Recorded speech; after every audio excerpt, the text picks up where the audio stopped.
بولے ہاں کر سکتے. شیعوں کو دیکھو تو سلام کرنا, ان کے ساتھ بیٹھ سکتے, ان کے ساتھ کھا سکتے. کہاں بیٹا سوپ کر سکتے؟ یہ مولویوں کی جھگڑے کی بات ہے, یہ مولویوں نے فتوے دے کر نکالے ہیں. صوفی فرقہ پسند نہیں ہوتا. میں نے کہا تو غوث اعظم سے پوچھو تو سارے ولیوں کے امام ہے, اور آج بھی غوث اعظم تک پر دستخط نہیں کرے کسی ولی کو ولایت نہیں مل سکتی. غوث اعظم کی کتاب اٹھا کے دیکھو غنیت طالبین. غوث اعظم نے اپنے دور میں باطل فرقوں, شیعوں کا, رافضیوں کا, خارجیوں کا, غوث اعظم نے, کس نے؟ سارے ولیوں کے امام نے. غوث پاک نے رد کیا, کہا سنو سارے سنیوں کو. غوث اعظم فتوح الغیب غوث پاک کی کتاب, اس میں 60 خطبے ہیں. غوث اعظم برملا بار بار یہ کہتے تھے میں اہل سنہ ہوں اور ناجی فرقے سے تعلق رکھتا ہوں. بار بار غوث پاک کہتے میں اہل سنہ ہوں, میں اہل سنت ہوں, میں اہل سنت ہوں. اور اپنے مریدوں کو کہتے تھے تم بھی اہل سنہ رہنا, خارجی فرقوں کے قریب نہیں جانا, خارجیوں کے قریب نہیں جانا, رافضیوں شیعوں کے قریب نہیں جانا. یہ کون کہتے تھے؟ سارے ولیوں کے امام غوث پاک, جن کی آج بھی کتاب غنیت طالبین لکھی ہوئی ہے. میں نے کہا وہابیوں کا رد کرنا, باطل فرقوں کا رد کرنا, یہ غوث پاک کی بھی سنت اور ان کا بھی طریقہ ہے. کسی مولوی کا فتویٰ نہیں ہے. نہ اعلیٰ حضرت نے معاذ اللہ کو ایسی نئی بات آپ کے سامنے کی ہے. تو لہٰذا غوث پاک نے بھی تو رد کیا, آپ کا کہو گے.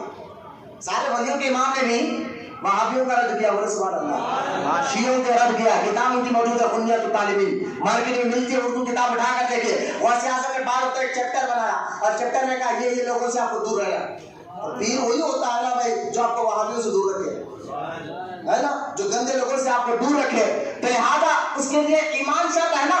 تو پہلے ولی کی پہچان کیا ہے؟ وہ ایمان والا ہوتا ہے, اور مضبوط ایمان والا ہوتا ہے, اور جو ان کی صحبت میں بیٹھتا ہے وہ بھی کامل اور مضبوط ایمان والا بن جاتا ہے.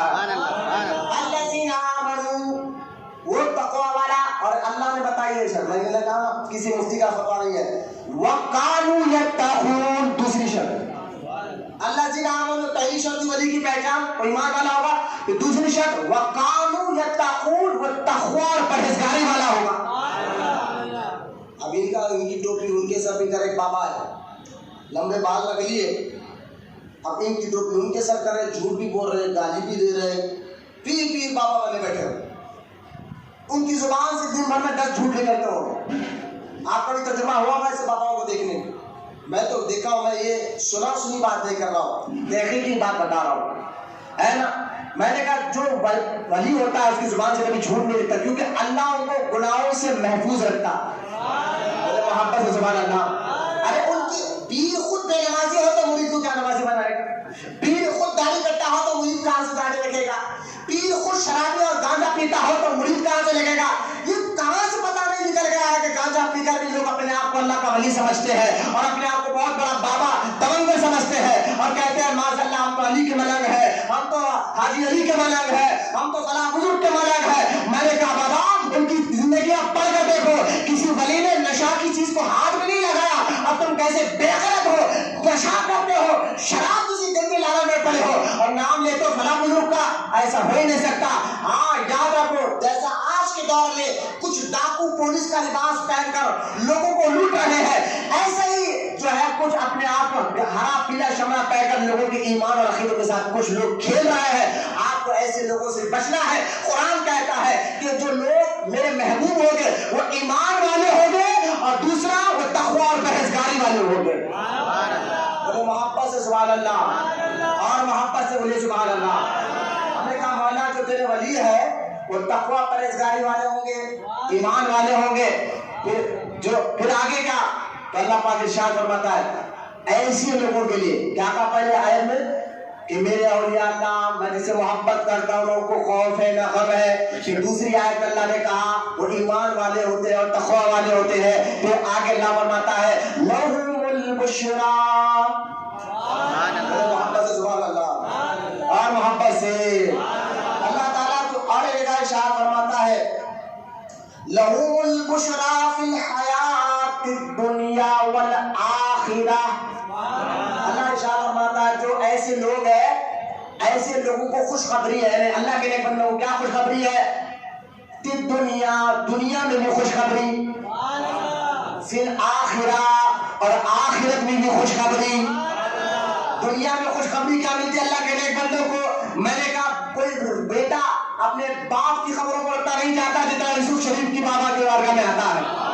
کوئی آدمی دیکھ لے آپ، کوئی راجہ مہاراجا کی بھی بڑی بڑی خبریں، ساتھ کے بس بجائے قطب شاہی دور کی کئی خبریں ہیں۔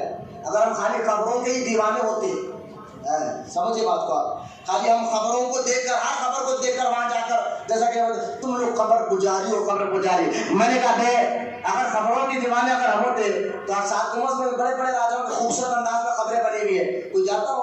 اگر گیا کوئی گھومنے کے لیے جاتا ہے، شہر کے لیے جو ہے نا گھومنے پھرنے کے لیے جاتا ہے، لیکن جو ادب جو خیدے کے ساتھ ولیوں کے دربار میں آتا ہے اور جو عرس کے موقع پر تعظیم کرتا ہے، تو سب ہے کیا؟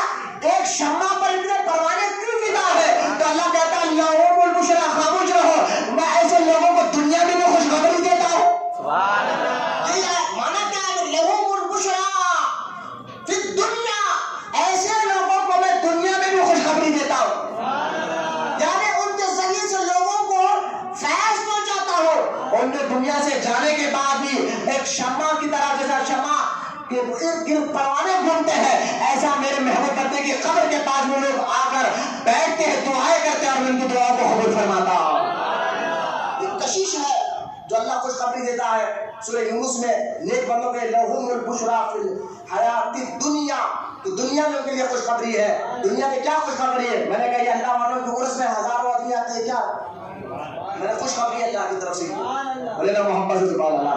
وفی الآخرہ، پھر آگے اللہ فرماتا ہے اور آخرت میں بھی ان کے لیے سکون اور امان ہے۔ ہم نے کہا یا اللہ وہ کیا ہے؟ تو فرما آخرت میں بھی ان کو کسی چیز کا غم اور خوف نہیں ہوگا۔ میں نے دو آیتیں بتائی نا، ایک اور آیت سن لیجیے آپ، سورہ انفال، سورہ انفال 9واں پارہ، اللہ پاک ارشاد فرماتا ہے ان اولیاء الا المتقون۔ دیکھیں میں ولیوں کی شان قرآن سے بیان کر رہا ہوں، ہاں خالی میں کیا ہے 11ویں شریف کیا ہے، 12ویں شریف کیا ہے، یہ تم عرس کیوں مناتے ہو، بزرگوں کا ذکر کیوں کرتے ہو؟ بڑا خاموش رہے، قرآن میں اللہ خود ذکر فرما رہا ہے، اس سے بڑھ کر اور کیا ہے نا؟ یہ تیسری آیت میں نے آپ کے سامنے پڑھی ہے، ان اولیاء الا المتقون، اللہ تعالیٰ کے جو نیک بندے ہیں وہ متقی اور پرہیزگار ہیں، سبحان اللہ۔ اب یہ آیت بتانے کے بعد آئیے میں آپ کو 3 حدیثیں بھی سناتا ہوں جس میں اللہ تعالیٰ کے رسول علیہ السلام نے خود اپنے محبوب بندے یعنی اللہ کے نیک بندے اولیاء اللہ کا ذکر فرمایا ہے، بولے سبحان اللہ، بولے محبت سے۔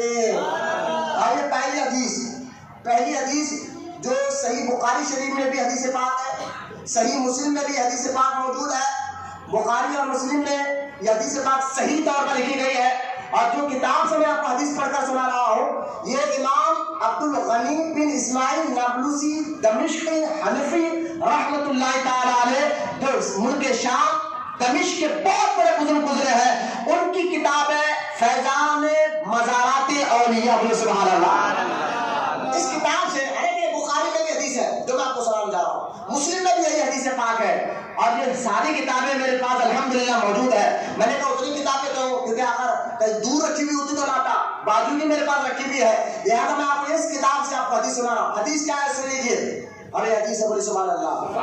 اللہ کے نیک بندوں کے پہلے شان، میں نے کہا نا پہلے بنیاد سمجھے جب غور سے اعظم آپ کو سمجھ میں آئے گا۔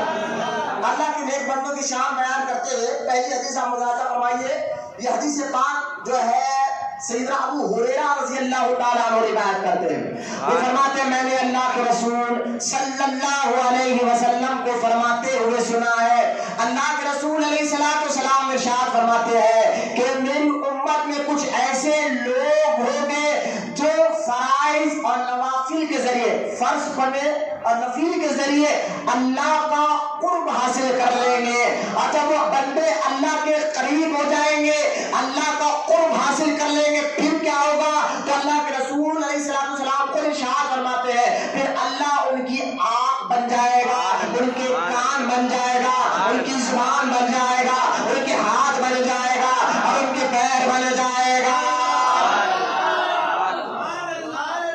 اللہ کا قرب حاصل کیسے ہوتا ہے؟ فرائض اور نوافل کے ذریعے۔ ہاں اب نمازوں کو چھوڑ کر میں ولی ہوں، داڑھی کاٹ کر بولے میں ولی ہوں، بولے نا محبت سے سبحان اللہ. کوئی نمازی ولی نہیں ہو سکتا اور نہ بے نمازیوں کو اللہ کے لے کر. یہ اور بات ہے ان کے مزارات پر بے نمازی بھی آتا ہے نمازی بھی آتا ہے خیر سب کو ملتا ہے. لیکن ولایت کی میں بات بتا رہا ہوں ان کی نظر اگر جس پر پڑ جاتی ہے اللہ کے نیک بندوں کی پھر بے نمازی سے نمازی بن جاتا. اب سمجھ میں آیا اگر سیلانی بابا کی نظر پڑی اگر کوئی آ کر بولے بابا میرے پر سیلانی بابا کی نظر ہے تو چہرے کو دیکھ لو.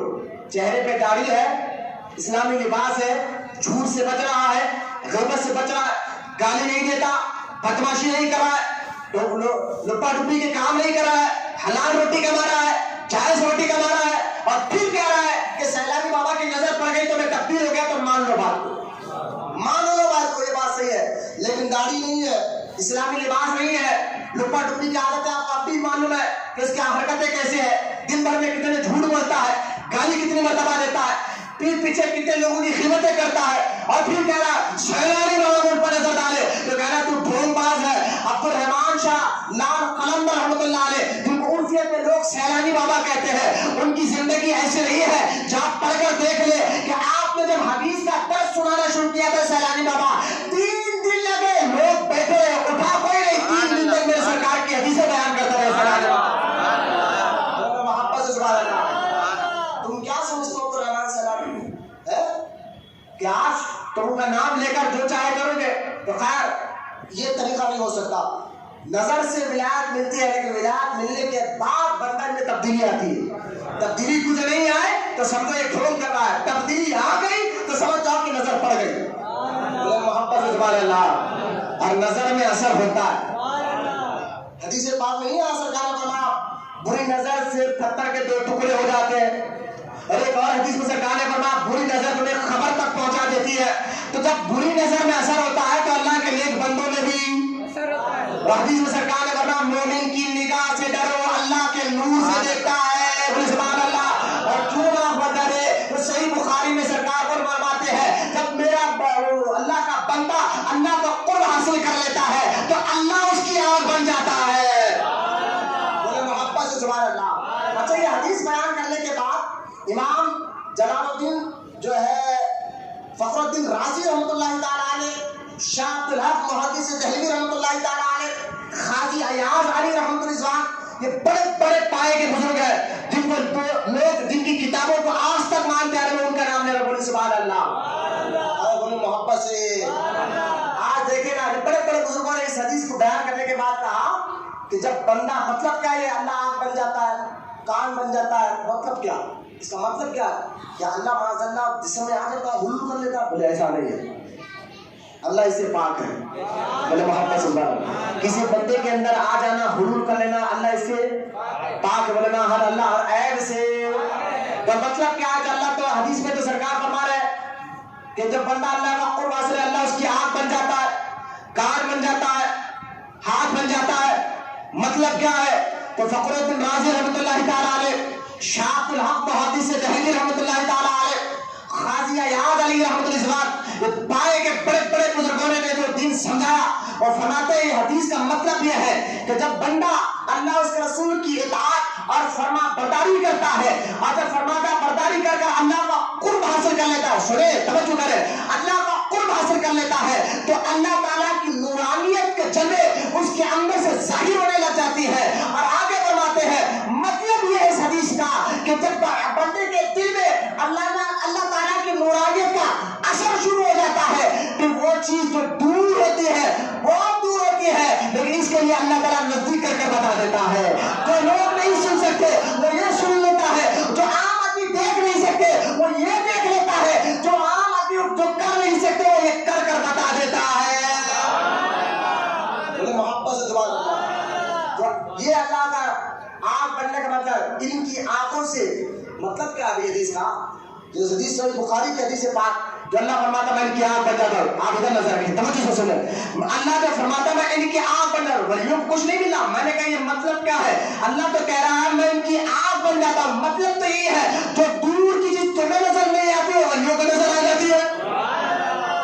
جو دور کی چیز تمہیں سمجھ نہیں آتی ہے ولیوں کو نظر آ جاتی ہے. پھر آگے اس کی مثال کیا ہے تو فرمایا دیکھو حضرت عمر مدینے میں تھے، ممبر کا خطبہ دے رہے تھے جمعہ کا، 1400 میل دور پر حضرت ساریہ کفار سے لڑنے کے لیے گئے ہوئے تھے، جمعہ کا دن ہے، ممبر رسول پر حضرت فاروق اعظم کھڑے ہیں، اور آپ دیکھیں 1400 میل کی دوری پر حضرت ساریہ جنگ لڑ رہے تھے، دشمنوں نے پلاننگ کی کہ مسلمان جب اندر آ جائیں گے ہم پیچھے سے حملہ کر کر ان کو قتل کر دیں گے۔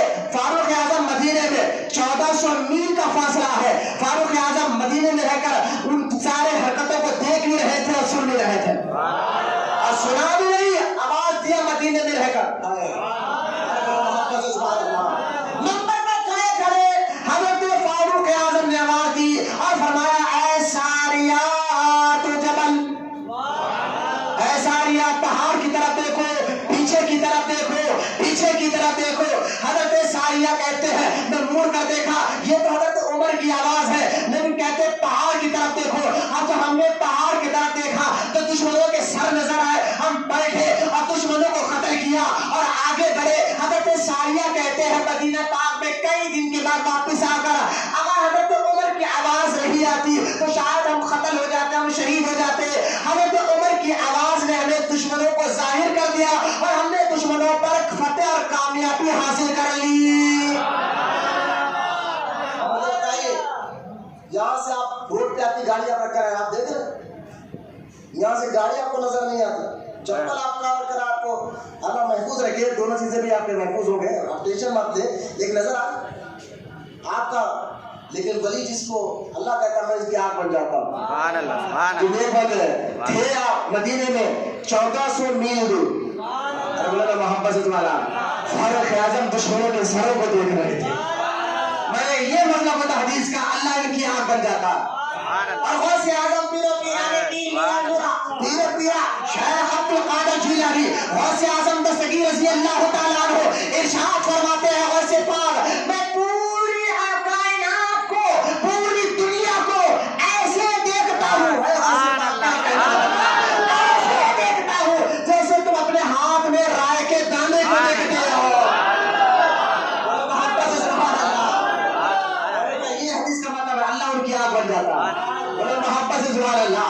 اعلیٰ حضرت کہتے ہیں واہ کیا مرتبہ ہے غوث والا تیرا، اونچے اونچے کے سروں سے ہے ختم اعلیٰ تیرا، اور سب کوئی کیا جانے کیسا تیرا، اولیاء ملتے آنکھوں سے وہ ہے طلبہ تیرا۔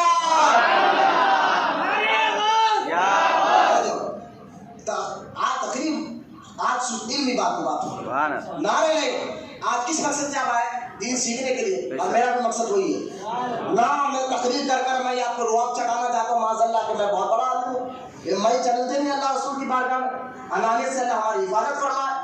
میں اکثر کہتا ہوں یہ اونچا بیٹھا ہوں، آپ کے برابر بھی بیٹھ سکتا ہوں، لیکن یہاں بیٹھا ہوں تو یہ ذکر غوث اعظم اور ذکر مصطفیٰ کی بدولت بیٹھا ہوں، ان کا ذکر کرنے کی بدولت یہ اونچائی پہ بیٹھا ہوں، ورنہ تو میں آپ کے پاس بیٹھ کر میں برابر بیٹھنے کے قابل ہوں، تو لہٰذا نہ کوئی اونچا نہ بڑا، صرف بات علمی ہوگی، رد ہوگا اور سارے وہابیوں کا چیلنج کر کہنا کہ یہ حدیثوں کا مطلب کر بتا۔ حضرت سرکار دو علیہ السلام فرماتے ہیں ان کی آنکھ بن جاتا ہوں، اللہ کہتا ہے میں ان کی آنکھ بن جاتا ہوں، ان کے کان بن جاتا ہوں۔ مطلب کیا ہے حدیث کا؟ جو تم نہیں دیکھ سکتے ولی دیکھتا، جو تم نہیں سنتے ولی سنتا ہے۔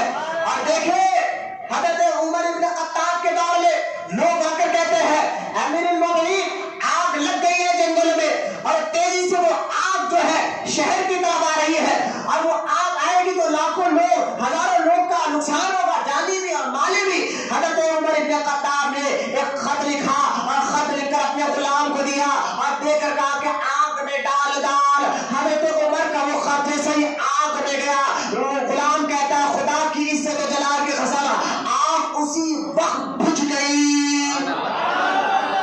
اب سمجھ گیا میں ان کا ہاتھ بن جاتا ہوں، محبت سے سبحان اللہ، میں ان کا ہاتھ بن جاتا ہوں۔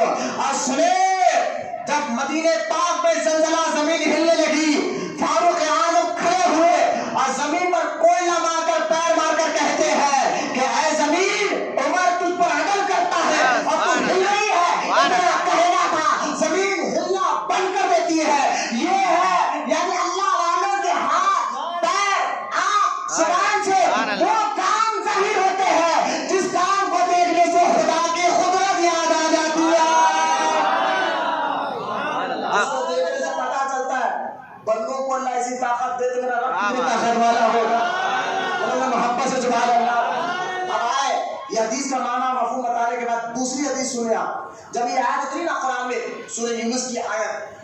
ان اولیاء اللہ لا خوف علیہم ولا هم يحزنون. جب یہ آیت اتری حضرت فاروق اعظم عمر ابن خطاب حضور کی بارگاہ میں سبحان اللہ سبحان اللہ. یا اللہ، اے اللہ کے رسول، جو یہ آیت اتری ہے الا ان اولیاء اللہ، اس آیت سے مراد کون سے لوگ ہیں؟ ان کو کیا مقام ملے گا؟ یہ کون لوگ ہیں؟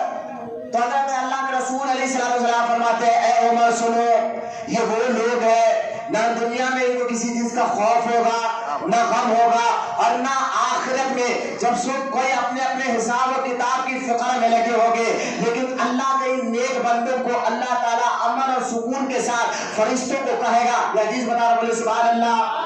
حدیث پاک بتا رہا ہوں قیامت کا دن ہوگا، لوگ حساب و کتاب میں مبتلا ہوں گے، لیکن اللہ کے رسول علیہ السلام فرماتے ہیں یہ وہ لوگ کون؟ یہ غوث خواجہ والے کون؟ یہ اللہ کے نیک بندے، یہ وہ لوگ ہوں گے. سرکار دو عالم علیہ السلام فرماتے اللہ فرشتوں کو کہے گا فرشتوں ان کو بیٹھنے کے لیے نور کے ممبر لاؤ. حدیث سنا بولے محبت سے سبحان اللہ. ان کو سکون سے بیٹھنے دو. لوگ قیامت کا دن کیا آپ کو معلوم ہے؟ قیامت کا دن 50,000 سال کے برابر ہوگا. کتنے ہزار سال کے بعد؟ 50,000 سال کے برابر قیامت کا ایک دن ہوگا. ایک بات. دوسری بات، سورج 1.25 میل کے فاصلے پر ہوگا، سایہ نہیں ہوگا. سورج آج کئی میل اوپر ہے، دھوپ تیز ہو گئی تو ہماری حالت بگڑ جاتی ہے. قیامت کے دن سورج بالکل 100 میل کے فاصلے پر ہوگا. زمین تانبے کی ہوگی. آج پتھر کی زمین پر ہم پیر نہیں رکھتے تھے، کڑک دھوپ میں لنگے پیر نہیں چل سکتے. لہذا زمین تانبے کی، سورج 100 میل کے فاصلے پر. لوگ اپنے گناہوں کے سے ڈر سے، اللہ کے خوف سے، کوئی نام عمل کو توڑ رہا ہوگا، کوئی حضور کی بارگاہ میں بھاگ رہا ہوگا.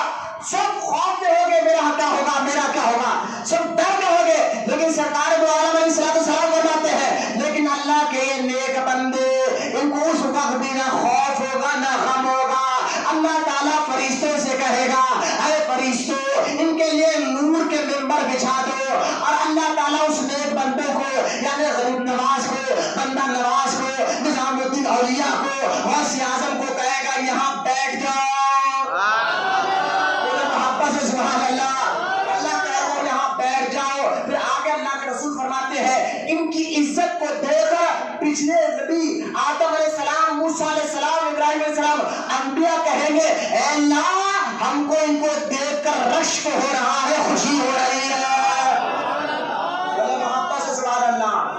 یہ دو حدیثیں میں نے سنائی، یہ دو حدیثیں آپ کے سامنے، ایک تو قرب حاصل ہوتا ہے، دوسرا اللہ کو کیسی عزتوں سے نوازا ہے. یہ دو حدیثیں میں نے آپ کو سنائی ہے. اب دو حدیث کے بعد میں نے چاہا ایک تیسری اور آخری حدیث سنیں. اور بھی حدیثیں ہیں، قرآن کی 3 آیتیں میں نے آپ کے سامنے رکھی اور اس سے اللہ والوں کی شان بیان فرمائی. اور حدیث کی 2 حدیثیں، اب تیسری آخری حدیث آپ کو بتا رہا ہوں. اور یہ حدیث میں ذہن میں رکھ لیا، اور ذہن میں رکھنے کے بعد آگے بات میں پہنچاؤں گا. پھر غوث اعظم میں نے بتانا مقصد یہ ہے اللہ تعالیٰ اپنے نیک بندوں کا، اولیاء اللہ کا ذکر قرآن میں بھی کرا ہے اور سرکار نے حدیث میں بھی کر کے بتایا ہے. وہ کیا اللہ والوں کے پیچھے پھرتے ہو، کیوں ان کے پیچھے پھرتے ہو، کیوں ان کے داستانوں پر جاتے ہو، کیوں ان کے مرید بنتے ہو، کیوں ان کے ساتھ بیٹھتے ہو، اٹھتے ہو، کھاتے ہو. میں نے کہا چھوڑو، ان کے ساتھ اٹھنے بیٹھنے کھانے پینے سے ایمان بھی محفوظ ہوتا ہے، عقیدہ بھی محفوظ ہوتا ہے، بندہ نمازی بھی ہوتا ہے، اور بندے کے اندر اچھے اخلاق بھی آتے ہیں. بد اخلاق گندی عادتیں کسی کی نزدیک رہ کر جا سکتی ہے. جو تمہارا اچھا دوست بن سکتا ہے وہ اللہ کے نیک بندے ہی ہو سکتے ہیں، جو آپ کی گندی عادتوں کو دور کر سکتے ہیں، آپ کی گندی مزاج کو ختم کر سکتے ہیں. اب آخری تیسری حدیث سنیں. وہ حدیث سیدنا انس بن مالک رضی اللہ تعالیٰ عنہ سے روایت ہے. سرکار مدینہ علیہ السلام نے ارشاد فرمایا، بہت سے، سرکار فرماتے میری امت میں بہت سے ضعیف، کمزور، بوسیدہ، خراب لباس والے ایسے ہوتے ہیں اگر وہ اللہ کی قسم کھا لے تو اللہ تعالیٰ ان کی قسم پورا فرما دیتا ہے. مجھے محبت سے سبحان اللہ، اس کو اللہ ان کی قسم پورا فرما دیتا ہے. اب یہ حدیث کیا ہے؟ سرکار فرماتے ہیں میری امت میں کچھ ایسے لوگ بھی ہوں گے قیامت تک جن کے دیکھنے سے لباس ہوگا گندا ہوگا، غریب ہوگے، کمزور ہوگے، لیکن جو زبان سے کہہ دیں گے اے اللہ تجھ کو قسم ہے، تو اللہ ان کی زبان سے نکلی ہوئی بات کو ضرور پوری کر دیتا ہے. بولے محبت سے سبحان اللہ. اور ایسے لوگ زیادہ تر مجذوب بھی ہوتے ہیں, دکھنے میں آپ کو دیوانے, اور ہر دیوانہ مجذوب نہیں ہوتا. ہر دیوانے کو مجذوب ہے, مجذوب کی ایک پہچان ہوتی ہے. میں نے دیکھا مجذوب مہینوں پانی نہیں لاتے لیکن جسم سے بدبو نہیں آتی. ہر دیوانے کو مجذوب نہ سمجھے. لمبے بالوں کو دیکھ لیے, کپڑے پھٹے پرانے, کوئی بابا ہے کہ نام آگے, ان کی پہچان بھی ہوتی ہے. وہ پہچان سے پہچان تجربے کی بات بتا رہا ہو. مہینوں پانی نہیں لاتے لیکن جسم سے بدبو. آج دیکھیں 1-2 دن آنا ہے تو پسینے کی بو سے ہمارا ہاتھ برا ہو جاتا ہے. یہ لوگ مہینوں پانی نہیں لاتے لیکن بدبو نہیں آتی. آپ دیکھیں, اور فرماتے سرکار ان کے لباس گندے ہوں گے, لباس بوسیدہ ہوں گے. اگر ان کو تم دیکھو تو اپنے قریب بھی آنے نہیں دو گے, لیکن اللہ کے ہاں کا مقام یہ ہوگا جو یہ بول دیں گے اللہ وہ کر دے گا. بولے محبت سے سبحان اللہ. جو یہ بول دیں گے اللہ ان کی بات کو پوری کر دے گا. اب کیوں آتے ہیں اللہ والوں کے آستانوں پر کہ ہمیں معلوم ہے یہ جو بولتے ہیں اللہ ایسا کر دیتا ہے. بولے محبت سے سبحان اللہ. اس لیے اللہ والوں کے آستانوں پہ آ کر ہم دعائیں مانگتے ہیں کہ اے اللہ کے ولی آپ زبان لا دے تو اللہ کرم فرما دے گا, آپ بول دیں گے تو اللہ راضی ہو جائے گا. تو اللہ کے نیک اور محبوب بندوں کے آستانوں پر آ کر دعا اس لیے مانگتے ہیں کیونکہ سرکار نے خود فرمایا جو یہ بولتے ہیں اللہ ایسا کر دیتا ہے. اب سمجھ گئے اللہ اولیاء اللہ کی شان. بولے محبت سے پیچھے والے بولے سبحان اللہ. بات سمجھ گئے نا. قرآن حدیث سے میں نے آپ کسی ولی کا واقعہ سنا تو آپ سر نہ بولے یہ کیا بول رہے. میں نے کہا یہ قرآن حدیث مجھے بتایا ہمارے غوث اعظم کی بارگاہ ولیوں کا اتنا بڑا مقام. بولے نا سبحان اللہ. ولیوں کا اتنا بڑا مقام و مرتبہ جو بولتے اللہ ایسا کر دیتا ہے. آپ کو کئی واقعات آپ نے سنا. میں ہاں اور میں آپ کو بتاتا ہوں غوث اعظم کی بارگاہ میں چھوڑ. یہ تو ولیوں کے امام ہے. بولے نا محبت سے سبحان اللہ. امام الاولیاء ہے. سرکار غوث اعظم دستگیر رضی اللہ تعالیٰ عنہ کے بارے میں آتا ہے سرکار جب معراج کی رات ہمارے نبی اللہ کے دیدار کے لیے آسمانوں پر گئے اور جب عرش کے قریب گئے تو اللہ تعالیٰ سے حضور نے کہا اے اللہ یہ تیری روحوں کی جو دنیا ہے جن کو عالم ارواح کہتے ہیں, ان روحوں کی دنیا میں ایک روح جو میری طرح ہے وہ اس کو دیکھتے ہیں, میں اس کو دیکھ رہا ہوں. اس روح سے مجھے بہت انس آ رہا ہے, محبت آ رہی ہے, اس کو قریب لانے کو دل چاہ رہا ہے. اللہ پاک فرماتا ہے اے مصطفیٰ وہ روحوں کی دنیا میں جس روح کو دیکھ کر آپ کا دل خوش ہو رہا ہے, جس روح کو دیکھ کر آپ کا دل چاہتا ہے اس کو قریب کرو, اس کو سینے سے لگاؤ, اس کو بوسا دو, وہ روح کوئی اور نہیں, وہ تیری اولاد میں پیدا ہونے والا اور ولیوں کا سردار عبد القادر جیلانی کی روح مبارک ہے. سرکار غوث اعظم کی روح کو ابھی پیدا تو بعد میں ہو نا, دنیا حضور دنیا سے جانے کے 500 سال بعد غوث اعظم پیدا ہوا, لیکن یہ روحوں کی دنیا میں اللہ کے رسول حضور غوث پاک کی روح سے ملاقات کر رہے ہیں اور قریب بلا کر اپنا خدم مبارک ان کی کھاندے پہ رکھ کر سرکار اللہ کی بارگاہ میں جاتے ہیں. تو لہذا اللہ پاک نے فرمایا محبوب تو سارے ولیوں کا امام ہے اور سارے نبیوں کا امام تو ہے اور تو نے ان پر خدم رکھ دیا ہے. اب مصر عبد القادر جیلانی کو میں سارے ولیوں کا امام بنا دینا. اس لیے جب غوث اعظم دستگیر میں ممبر پر بیٹھ کر فرمایا تھا میرا یہ قدم سارے ولیوں کی گردنوں پر ہے, تو خواجہ قریب نواز جنگل میں بیٹھے اللہ کی عبادت کر رہے تھے. غوث پاک اس خواب کو سن کر خواجہ قریب نواز ہند الولی عطائے رسول سب کا قریب نواز سر جھکا کر کہتا ہے معین الدین کہہ رہے ہیں, قریب نواز کہہ رہے ہیں, عطائے رسول کہہ رہے ہیں اے عبد القادر آپ کا پیر میرے سر پر نہیں, میرے کاندھے پر بھی نہیں, میرے سر پر بھی ہے اور میرے آنکھوں پر بھی ہے. محبت سے سبحان اللہ. اس شان کے میرے غوث اعظم غوث پاک رضی اللہ تعالیٰ عنہ کا ایک لقب ہے محی الدین. کیا لقب ہے؟ محی الدین. محی الدین, محی ہا میم ہا دال یا نون, محی الدین. سبحان اللہ. معین نہیں, محی الدین تو غریب نواز ہے. محی الدین ہا تا میرا کیا الف با ہا تا سا پڑھ سنے میں نا ہا والی بات. محی الدین اس کا معنی کیا جانتے ہیں؟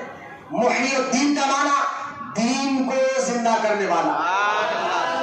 محبت سے سبحان اللہ. محی الدین، دین کو زندہ کرنے والا. معنی اور مطلب جانتے ہو کیا ہے؟ غوث پاک جب پیدا ہوئے تو آپ تاریخ بغداد پڑھ کر دیکھ لیجئے، لوگ جو ہے نا بالکل دین سے دور ہو چکے تھے، علماء بھی دین سے دور ہو چکے تھے. عام آدمی تو دور کی بات ہے، جو آدمی پیسے والا تھا نا بغداد میں، مالدار آدمی، وہ مالدار آدمی اپنے گھر میں 400 ناچنے والی عورتوں کو رکھا کرتا، 400 500 عورتوں کو ناچنے گانے کے لیے، شراب کے لیے. یہ مسلمانوں کا حال ہو چکا تھا. دین تھا لیکن بالکل ختم ہو چکا تھا، لوگ دین سے دور ہو چکے تھے. پھر اللہ تعالیٰ نے ایسے ماحول میں شیخ عبد القادر جیلانی کو پیدا فرمایا، غوث پاک رضی اللہ تعالیٰ عنہ کو پیدا فرمایا، اور پیدا فرما کر آپ کے ذریعے سے لوگوں کو دین کی محبت اور دین کی چاہت عطا فرمائی. اس لیے اللہ تعالیٰ نے آپ کو لقب عطا فرمایا محی الدین، یعنی دین کو زندہ کرنے والا. یہ ہوتے اللہ والے کی ڈیوٹی ہوگی. بولے محبت سے سبحان اللہ. ہاں یہ ڈیوٹی ہوتی ہے اللہ والوں کی. تعویذ کرنا، دم کرنا یہ ڈیوٹی نہیں، یہ تو ان کا فیض ہے. لیکن یہی ذریعہ نہیں ہے ولی کرما کہ تعویذ جو ہے دے دم کرتے تو آپ کی مشکل حل کر دے. وہ ولی نہیں ہوتا. ولی تو شریعت کا پابند ہوتا ہے، قرآن حدیث کا پابند ہوتا ہے، دین کا پابند ہوتا ہے. اور جو ان کی صحبت میں بیٹھتا ہے اللہ ان کو بھی دین کا پابند بنا دیتا ہے. ان اللہ والوں کو سمجھو، پہچانو. ڈھونگے جیسا آج کے دور میں بدعقیدہ اور وہابیوں سے آپ کو دور رہنا ہے، اسی طرح ڈھونگی پیروں سے اور ڈھونگی باباؤں سے بھی آپ کو دور رہنا ضروری ہے. دین کی صحیح پہچان کرو یار. آج لوگ جو ہے نا اللہ والوں سے بیزار ہو رہے ہیں. کیوں؟ مولانا ایک صاحب کے پاس گئے تھے، انہوں نے ہمیں ڈھک لیا، لوٹ لیا. بعد میں پتا چلا وہ صاحب جو ہے نہ نماز کے تھے نہ روزے کے تھے، ہم تو داڑھی امامے پر ان کی فدا ہو گئے. میں نے کہا بابا اگر پولیس کا لباس پہن کر کوئی ڈاکو لوٹ لیے تو اس کا مطلب یہ تو نہیں ہوتا کہ ساری پولیس خراب ہے. اسی طرح اگر کوئی شملہ پہن کر کسی کو لوٹ لیتا ہے اس کا مطلب یہ تو نہیں ہوتا کہ سارے شملے والے خراب ہے. غلطی آپ کی ہے، آپ پہچانے. آپ کو پہلے معلوم ہونا چاہیے کہ جس کے ہاتھ پر آپ بیعت کر رہے ہیں، بلید ہو رہے ہیں، اس کے بارے میں آپ کو جاننا یہ ضروری ہے کہ پیر ہوتا کیسا پائے. یہ جانکاری آپ کے لیے لازم ہوا کرتی ہے. اور یہ ڈیوٹی کیا؟ غوث پاک رضی اللہ تعالیٰ عنہ کا خاندان کی بات کر لیا. میرے غوث پاک کو جیسا اللہ نے اونچا مقام عطا فرمایا گا، ایسا اونچا خاندان بھی عطا فرمایا. میرے محبت سے سبحان اللہ.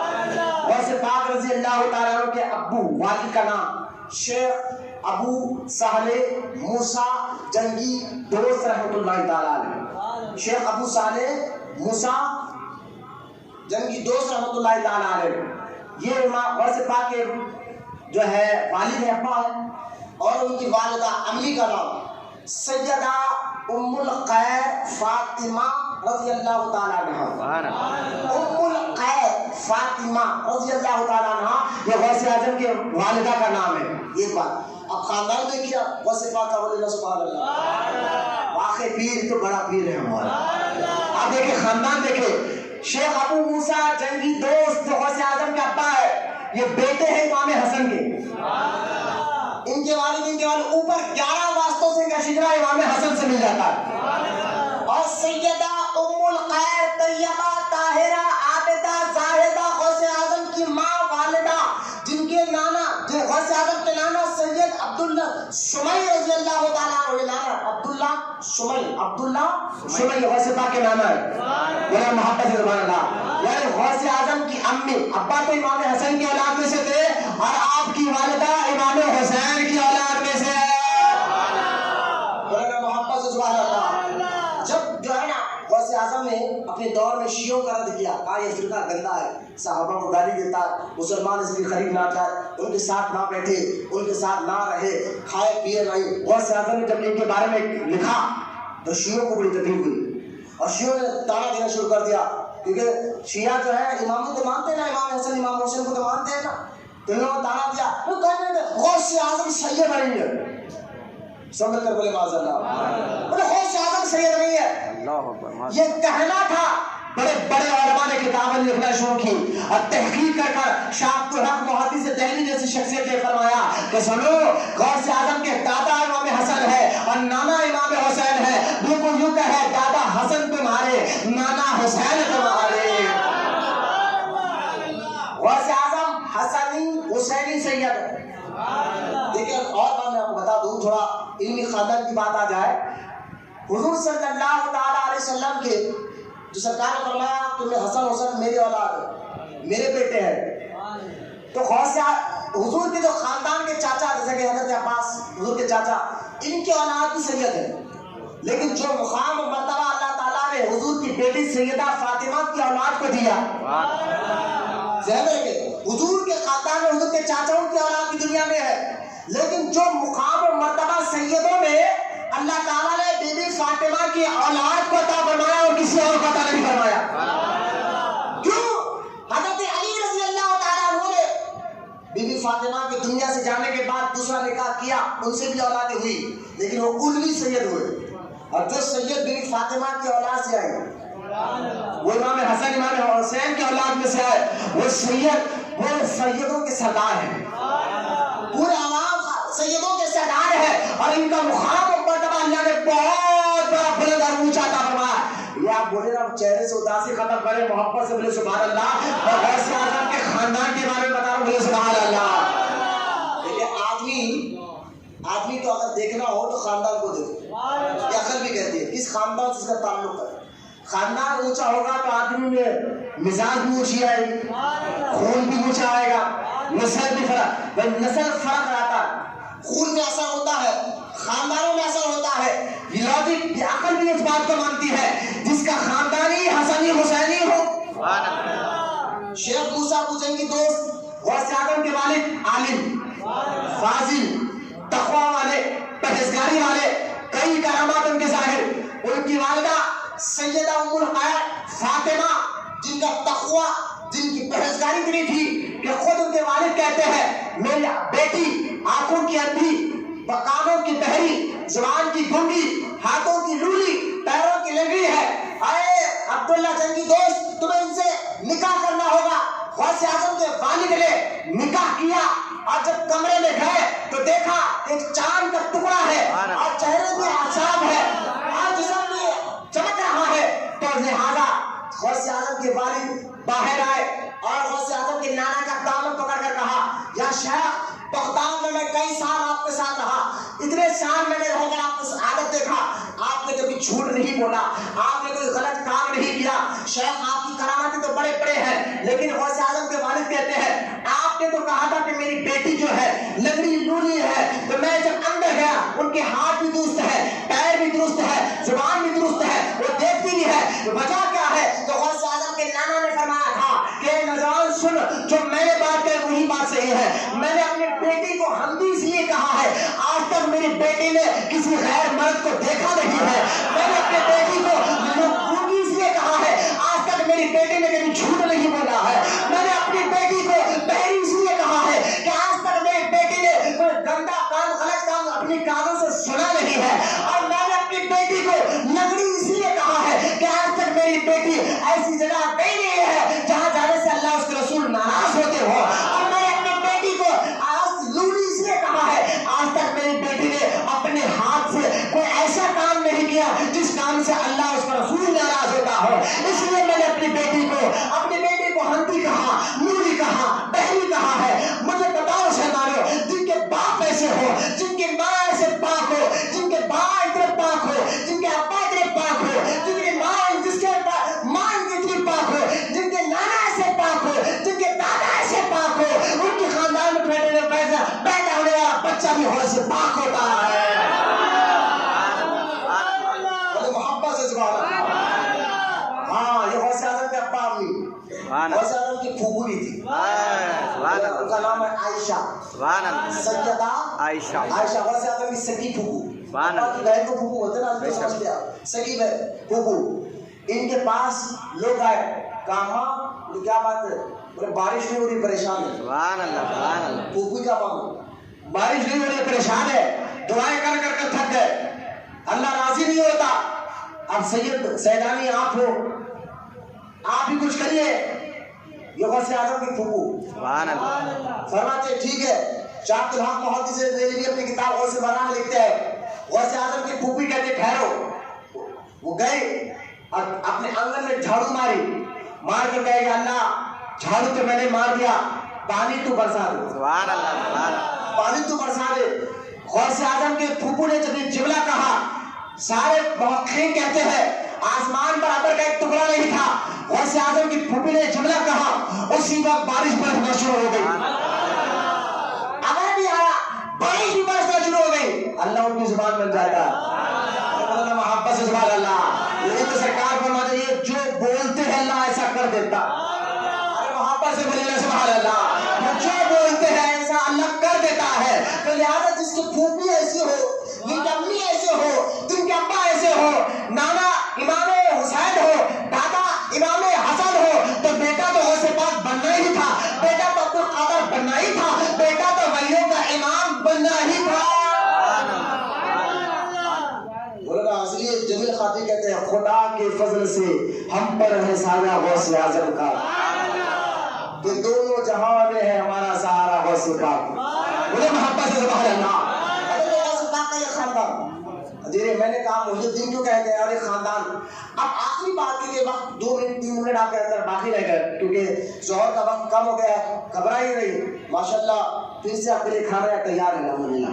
یہ جسمانی روحانی غذا کھائیے، جیسا ہی نماز ہوگی انشاءاللہ جو کھانا کھلاتے ہیں اور جمعہ اللہ کو سلامت رکھے، پھر سے انشاءاللہ آپ کے لیے تیار ہے کھانا، آپ جو روحانی جسمانی غذا بھی کھا کر جائیے۔ لیکن آج میں آپ کو امام رخیمی کی بات، اولیاء کی عظمت کے ساتھ ساتھ امام الاولیاء سرکار غوث پاک رضی اللہ تعالیٰ عنہ کی سیرت مبارکہ کے اہم کوشوں پر، یہ تو آپ بار بار سنتے رہتے ہیں کہ ولیوں کی امام ہے، لیکن آج میں یہ مزاج آپ کو بتانا چاہتا ہوں کہ غوث اعظم نے کس فیلڈ میں کام کر کے بتایا۔ سبحان اللہ سبحان اللہ۔ آج اس ٹاپک پر نیا موضوع ہے، آج یہی موضوع رہے گا، وقت ختم ہو رہا ہے، انشاءاللہ آنے والے جمعہ میں بھی میں آپ کو یہی موضوع رکھ کر بتاؤں گا کہ غوث اعظم کا تسکین رضی اللہ تعالیٰ عنہ کا مقام کس فیلڈ میں غوث اعظم نے کام کر کے بتایا۔ سبحان اللہ۔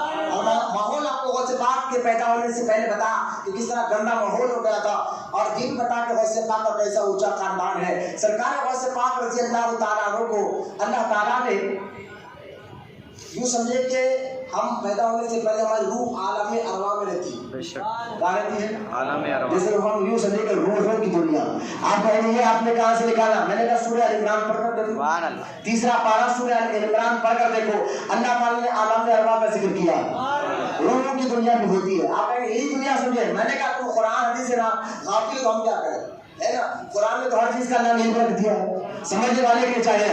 روحوں کی دنیا کا ذکر 3 پارہ سورہ ال عمران آیت میثاق میں اللہ تعالیٰ نے ڈیٹیل کے ساتھ بیان کیا۔ تو عالم ارواح روحوں کی دنیا میں بھی اللہ تعالیٰ نے غوث پاک کو ایسا مقام عطا فرمایا کہ حضور جب اللہ کی بارگاہ میں جا رہے تھے تو کھانتا دینا نصیب ہوا۔ غوث اعظم کی روح نے جو کھانتا دیا تھا وہ سرکار دو عالم علیہ السلام آپ کے کھانے مبارک پر ختم رکھ کر اللہ کی بارگاہ میں گئے تھے۔ اس لیے میں روایت میں آتا ہے جب غوث اعظم دنیا میں تشریف لے کر آئے تو آپ کے کھاتوں پر سرکار کے ختموں کے نشان موجود تھے۔ بولے محبت سے سبحان اللہ، اور محبت سے سرکار غوث پاک رضی اللہ تعالیٰ عنہ کو اللہ تعالیٰ میں یوں کہے کہ روحوں کی دنیا سے ولایت دی، اور آپ ماں پیٹ والی پیدا ہوئے۔ اچھا جب آپ پیدا ہوئے نا، آپ کے پیدا ہونے سے پہلے بہت بڑے بزرگ گزرے، جنید بغدادی، سری سقطی اور عبداللہ سہیل تستوری، دیکھیں اتنے نامہ لے رہا ہوں میں، یہ وقت کے بڑے بڑے سبحان اللہ سبحان اللہ سبحان اللہ۔ لیکن غوث اعظم فرماتے ہیں سب کا سورج ڈوب گیا، اب ہمارا سورج چمکا۔ سبحان اللہ۔ ارے بولے محبت سے سبحان اللہ، سب کا سورج ڈوبا، ہمارا سورج قیامت تک چمکے گا۔ اس لیے دیکھو میں نے اتنے بڑے بڑے بزرگ کا نام لیا تو آپ خاموش رہے، میں نے غوث پاک کا نام لیا تو سب سمجھ گئے کہ ذکر کس کا ہو رہا ہے۔ نام لیتے پتا چل جائے کہ سب کا سورج ڈوبا ہے، غوث پاک فرماتے ہمارا سورج قیامت تک چمکتے رہے گا۔ غوث اعظم سے پہلے کے بڑے سورج تھے، ولایت کے بڑے مقام پر تھے، جنید بغدادی، سبحان اللہ، عبداللہ سہیل بن تستوری، سبحان اللہ، سری سقطی، بولتے رہے سبحان اللہ، اور محبت سے بولتے رہے۔ یہ بڑے پائے گئے منصور بن حلاج، شیخ ابو بکر شبلی، فرید الدین اٹاری، یہ بڑے بڑے اولیاء غوث اعظم سے پہلے کے۔ لیکن دیکھیں جیسا ہمارے نبی آنے سے پہلے ہر نبی نے کہا تھا نا کہ حضور آنے والے ہیں، حضور آنے والے ہیں، خاتم النبیین آنے والے ہیں، امام الانبیاء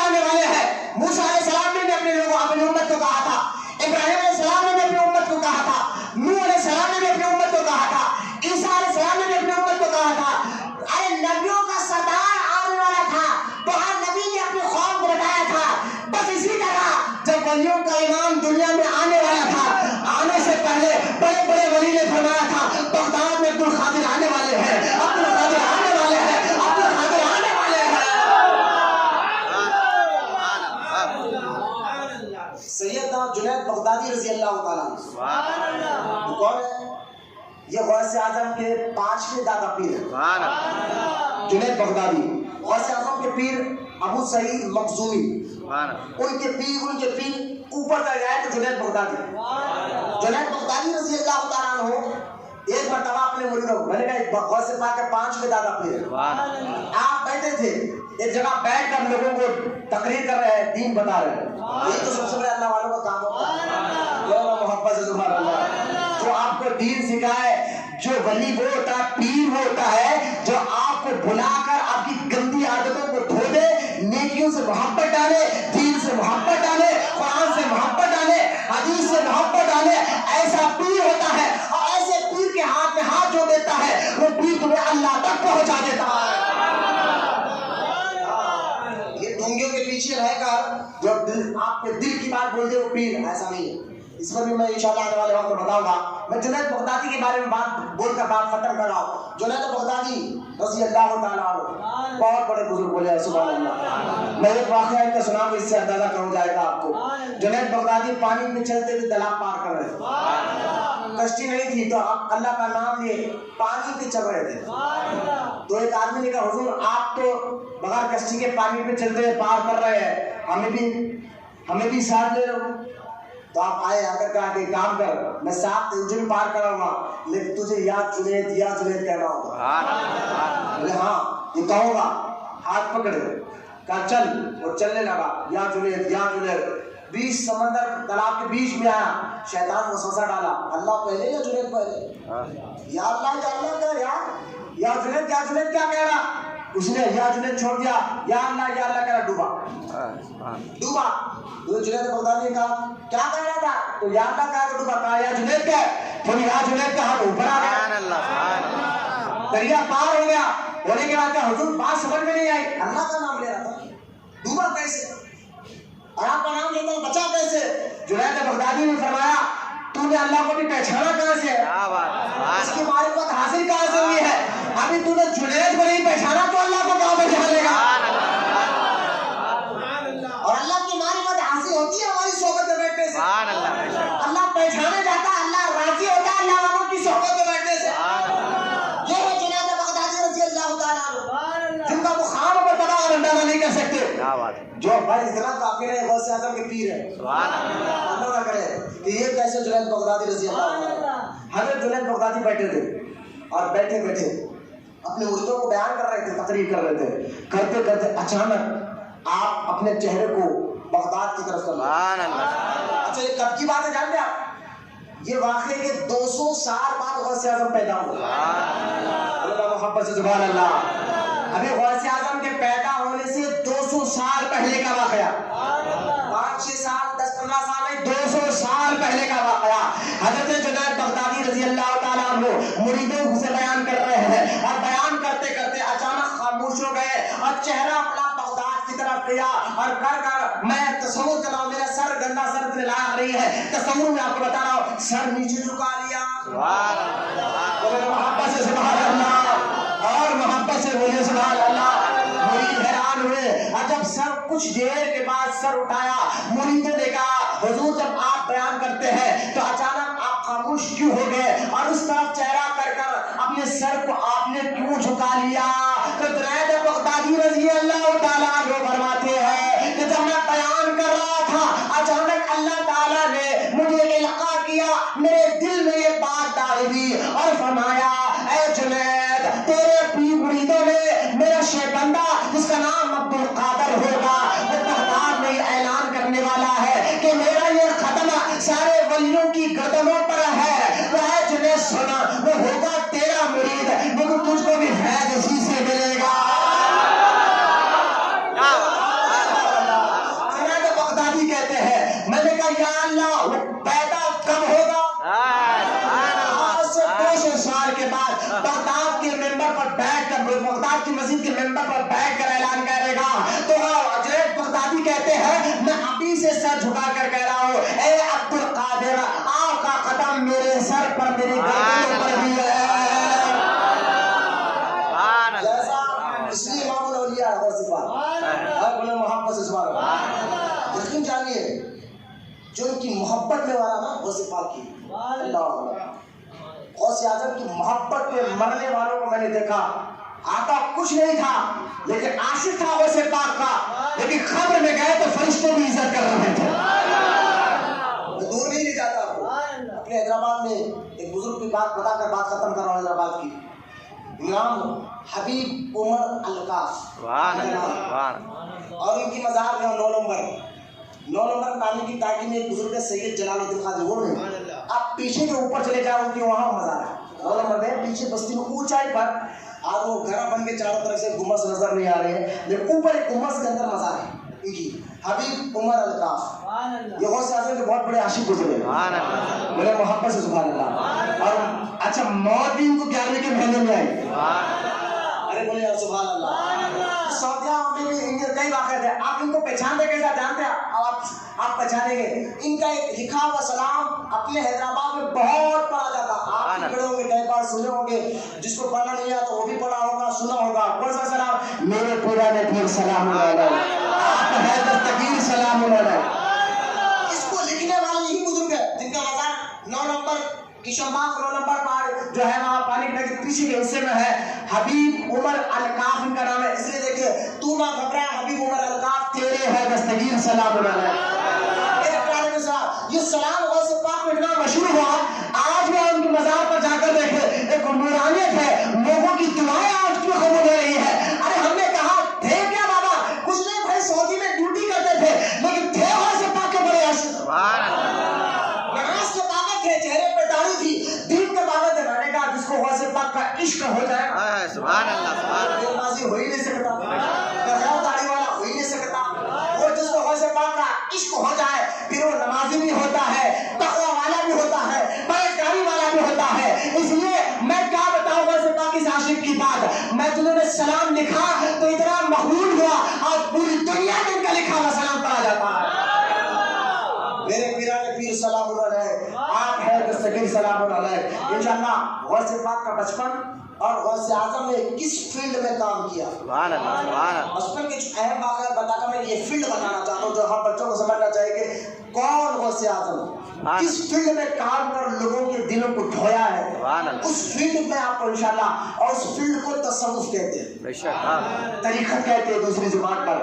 آپ لوگ تصوف, اس فیلڈ میں غوث اعظم نے سارے سلسلوں کو ضم کر کس طرح کام کیا اور ساری دنیا میں خادم سلسلہ کو پھیلایا ہے. انشاءاللہ آنے والا جمعہ 11ویں کا دن بھی ہے, اور آپ 12:30 کو اگر آ جائیں گے, 12:25 سے انشاءاللہ اذان ہو جائے گی, 12:30 کو آ جائیں گے, تھوڑا جلدی بیان شروع کر دیں گے انشاءاللہ. کھانا تو بیچارے کو کھلا رہے, اللہ کو سلامت رکھے, کھانا بھی ملے گا. 11ویں شریف آنے والے جمعہ کو ہے, تو اب 11ویں والے پیر نے جس فیلڈ میں کام کیا, جس کو شوق کو سمجھنا ہو, وہ یقین جانیے ایسا ذکر ہے, ان کے مبارک ذکر سے سننے سے دل کو بھی سکون ملتا ہے, روح کو بھی سکون ملتا ہے, ایمان بھی تازہ ہوتا ہے, نماز میں بھی دل لگتا ہے, اور عبادت کو بھی دل لگتا ہے. سنو تو ایسا کیفیت اللہ تعالیٰ ہمیں عطا فرماتا ہے. تو کس فیلڈ میں انہوں نے کام کیا تھا, انشاءاللہ زندگی اور باقی تو آنے والے جمعہ 11ویں کا دن میں ضرور آپ کے سامنے رکھوں گا. اللہ تعالیٰ کی بارگاہ میں دعا ہے, اللہ تعالیٰ ہم تمام کو کہنے سننے سے زیادہ عمل کی توفیق عطا فرمائے. اللہ تعالیٰ ہمارے ظاہر باطن جسم روح دل کو پاک بنا دے. اللہ تعالیٰ ہمارے دلوں میں علم نافع کو داخل فرما, سینے میں اسلام کی محبت کو داخل فرما, دل میں سنیت کے درد کو داخل فرما. سرکار غوث پاک رضی اللہ تعالیٰ عنہ کا صدقے طفیل ملا ہمارے اور ہمارے ماں باپ کی بخشش اور مغفرت فرما.